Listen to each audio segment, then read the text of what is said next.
Cuidado com a cama na qual tu te deitas.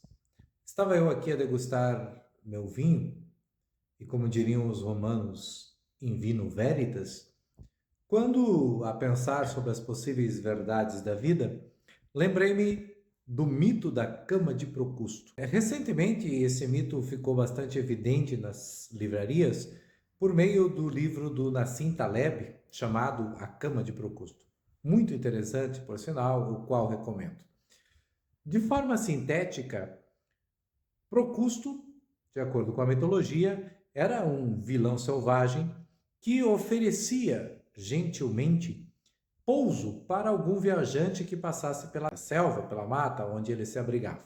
Ocorre que, se esse viajante tivesse tamanho inferior à cama na qual se deitaria, Procusto quebrava ali os ossos, esticando-o para ficar adequado ao tamanho da cama. Se tivesse tamanho superior à cama na qual ficaria, Procusto cortava ali os pés ou a cabeça, fazendo com que o viajante sempre se adequasse ao tamanho da cama. Ora, este mito nos faz pensar sobre em que medida nós somos obrigados ou nos permitirmos nos adequarmos às medidas de outrem. Ou seja, de que forma aqueles que detêm o poder ou de que forma algumas ideias, ideologias, sejam elas culturais, políticas, econômicas, linguísticas, literárias, educacionais, enfim, toda forma de possível verdade, de possível ideia dominante, nos faz e nos obriga a abrirmos mão das nossas próprias medidas para nos adequarmos às medidas de outrem.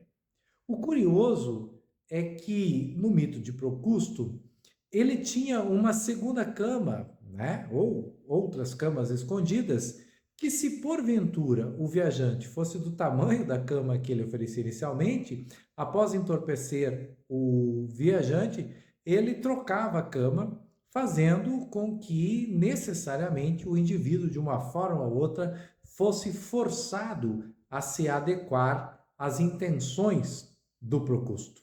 Quer dizer, aqueles que detêm o poder comunicativo, econômico, político, cultural, religioso, em regra, são aqueles que podem nos fazer ou nos forçar a nos adequarmos às suas medidas.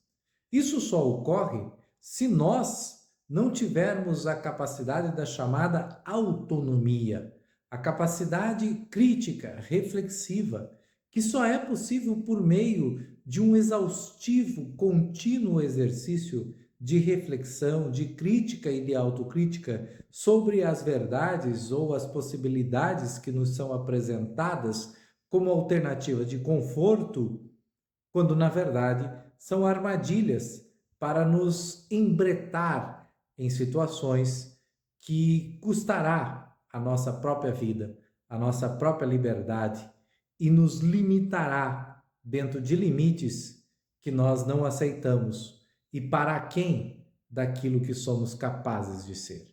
Então, antes de te deitares em algumas camas de verdade, sugiro lembrar sempre do mito de Procusto.